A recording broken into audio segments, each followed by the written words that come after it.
आचार्य भगवान कुंद कुंद स्वामी पुनः उन 8 अंगों से 8 गुणों से युक्त आत्मा के लिए उन्होंने प्रत्येक अंग के लिए बहुत विशद व्याख्याएं की हैं। उनमें से कुछ व्याख्याएं जो लोक प्रसिद्धि को प्राप्त हुई, हम किसी के दोषों को ना उगाड़ें, हम अपने गुणों को दबा करके रखें, हम किसी के गुणों को ना छिपाएं, हम अपने दोषों को उगाड़ करके दिखाएं। ज्ञानी आत्मा का यही तो कर्तव्य है। कभी अपनी प्रशंसा नहीं करता, वरन जिसके अंदर जो गुण नहीं हैं उनके गुणों का आरोपण वो अपनी उस मधुर वाणी से करता है। यही तो उसका बड़प्पन है, यही तो उसका ज्ञान है। इसीलिए निशंकित अंग के लिए जो मैसूर नरेश भगवान बाहुबली के अकाट्य श्रद्धानी, जिनके चरणों का गंधोदक लेकर के फिर उनकी भक्ति किया करते थे, ऐसे न्यायप्रिय धर्मात्मा मैसूर नरेश का सिंहासन जब यश पताका की ऊंचाइयों को स्पर्श कर रहा था, ईर्ष्या की वृत्ति जग जाती है और उनको मारने की योजना बनाते हैं। उन्होंने उस बाहुबली भगवान के पुजारी से कहा कि जब तुम उस मैसूर नरेश को गंधोदक दो तो गंधोदक का प्याला गंधोदक से नहीं जहर से भरा हो। पुजारी ने लोभवश पैसों के लालच में आकर के जब मैसूर नरेश नित्य प्रति की तरह आते हैं, भगवान बाहुबली के चरणों का गंधोदक लेने के लिए उस पुजारी ने उस प्याले को उठाया, मैसूर नरेश की ओर बढ़ाया। जैसे ही हाथ आगे बढ़ाया, हाथ कंपायमान होने लगते हैं। उस मैसूर शासनाधिपति ने कहा कि हे बाहुबली के सेवक, आज तेरे हाथ ये कंपित क्यों होते हैं? वो पुजारी भय से थर्राने लगता है, भयभीत हो जाता है। उन्होंने कहा कि क्षमा करना प्रभु, क्षमा करना, जो प्याला मैं आपको दे रहा हूँ ये गंधोदक का नहीं, ये प्याला तो जहर का प्याला है। जैसे ही मैसूर नरेश ने सुना कि ये गंधोदक नहीं जहर का प्याला है, उन्होंने झट उस पुजारी के हाथ से अपने हाथ में ले लिया और भगवान बाहुबली को दिखाते हुए कहा कि हे कामदेव बाहुबली, तेरे चरणों का अटल श्रद्धान आज मेरी परीक्षा के लिए उतरा है। आज मुझे ये देखना है कि इस आत्मा की भक्ति में शक्ति है अथवा इस जहर के प्याले में शक्ति है। उस सम्राट ने इतना कहकर के उस जहर के प्याले को गंधोदक समझ करके पी लिया। छोटे छोटे राजा जिन्होंने योजनाएं बनाई थीं, उनको तो ये लगा कि मेरा काम पूरा हो गया, आज मेरा कांटा जो था वो सदे सदा के लिए चला गया। लेकिन श्रद्धा में जान होती है, भक्ति से पहचान होती है। जैसे ही जहर का प्याला पिया, उस राजा के उदर के अंदर जो ऐसी गहन बीमारी थी उसकी शल्य चिकित्सा हुई। वो हमें हमेशा ध्यान रखना है। यदि हमारे अंदर श्रद्धा है तो निशंकित अंग यानी कि श्रद्धा ऐसी हो जिसमें शंका ना हो, जिसमें किसी प्रकार का कंपन ना हो।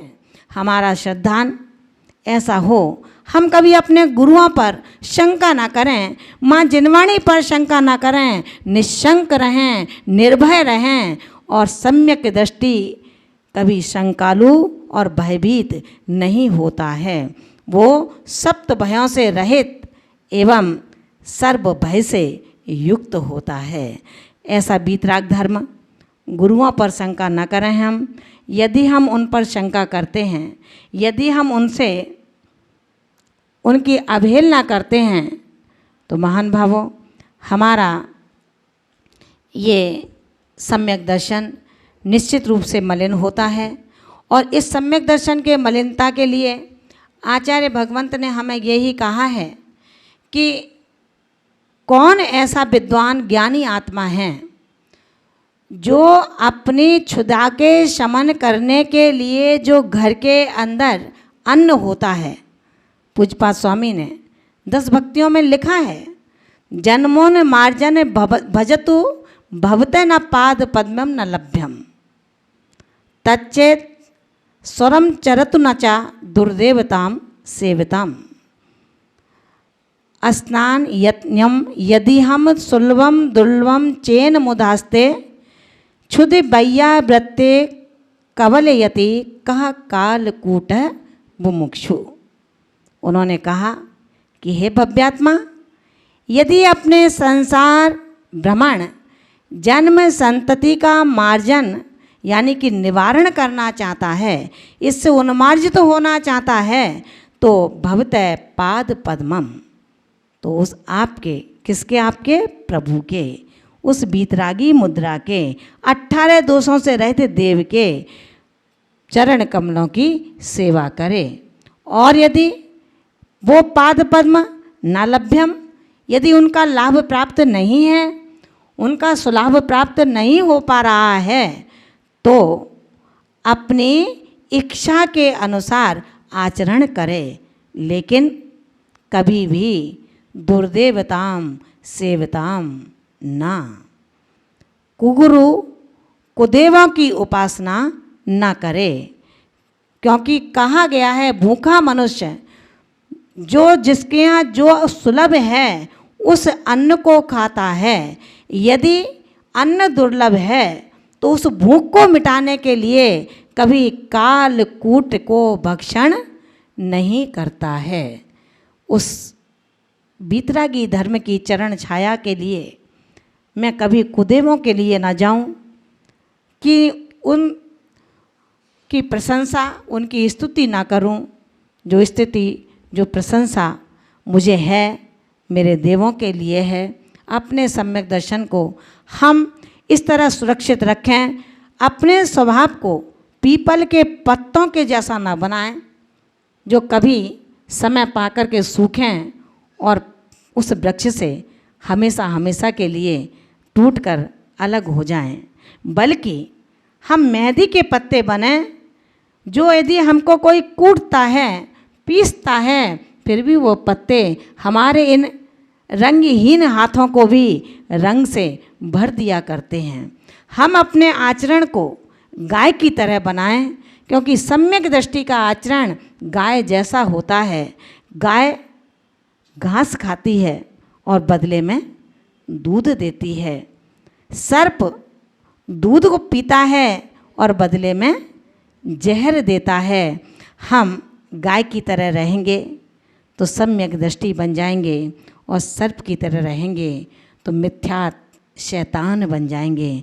शैतानी से दूर रह कर के अपने सम्यक दर्शन को पुष्ट करने के लिए अपने शरीर की ओर ना देखें, भोगे हुए भोगों का स्मरण ना करें, और संसार की बढ़ी हुई स्थिति को कैसे कम कर पाऊँ, इसके लिए हम अपने मोहनीय कर्म के समझने के लिए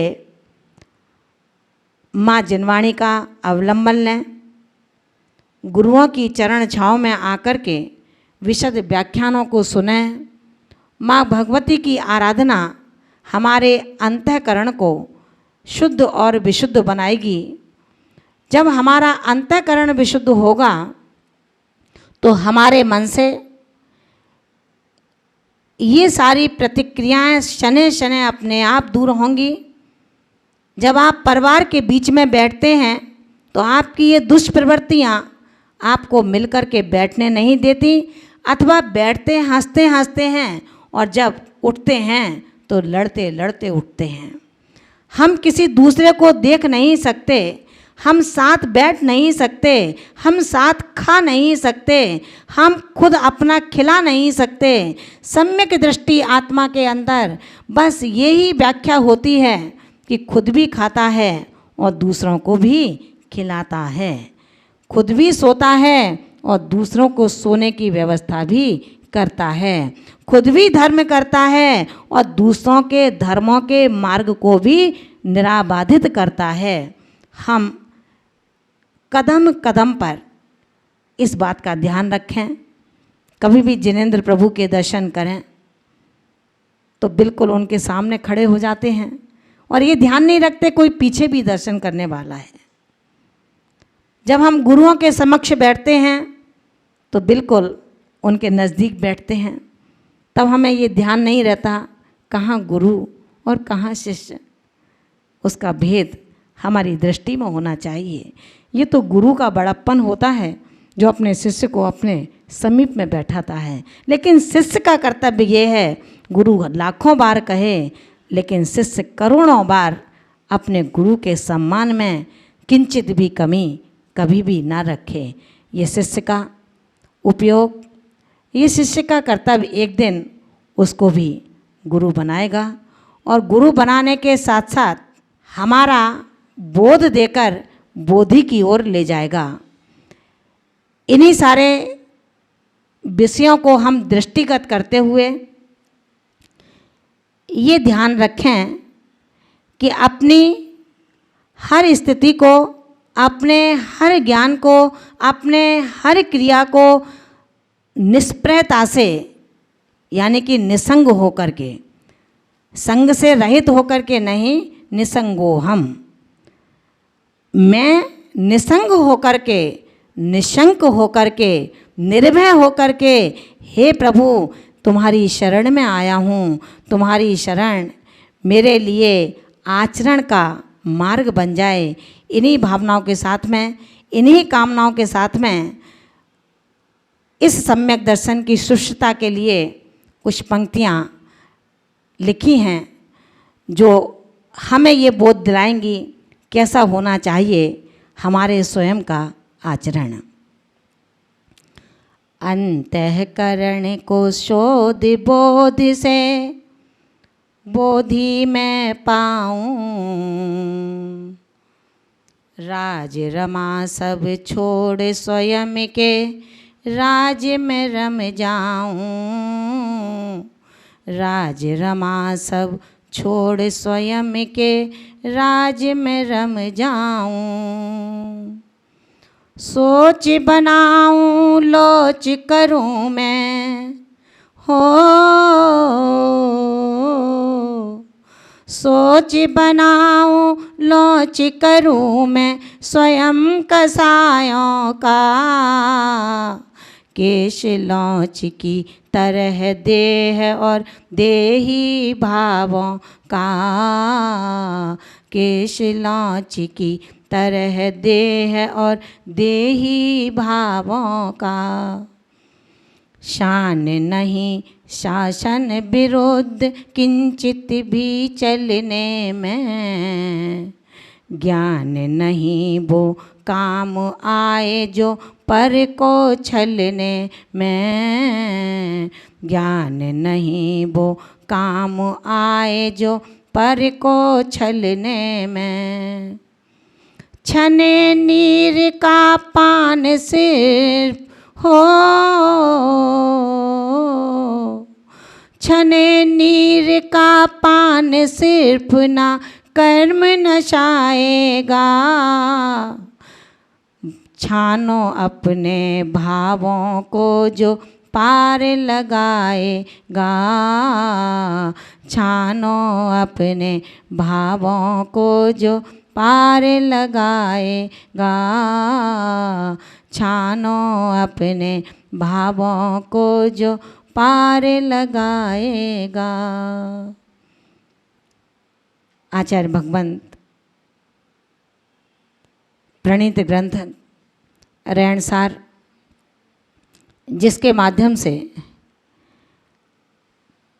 5वीं कारिका के अंतर्गत कैसा होना चाहिए सम्यक दृष्टि, कैसा होना चाहिए सम्यक दृष्टि का सम्यक दर्शन, और सम्यक दर्शन की वो सुंदरता, वो मधुरता। आचार्य भगवान ने कहा कि हे वत्स, कभी भी किसी को वर्ण से नहीं, वाणी से उसके सज्जनता की, उस साधु की पहचान करना।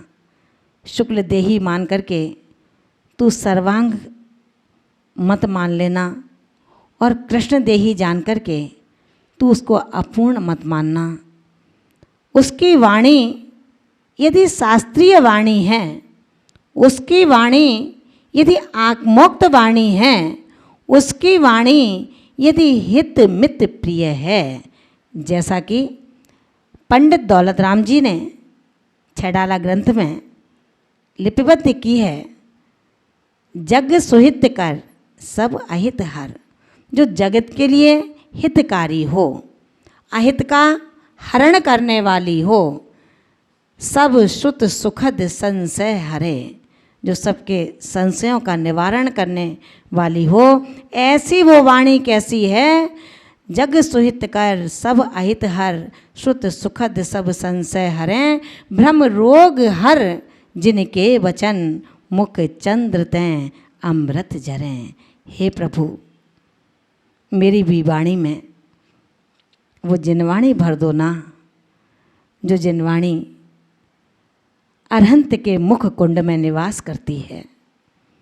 हे प्रभु, मुझे भी इस योग्य बना दो ना, जो अरहंत की वाणी गणधर के मुख कुंड में जा गिरती है।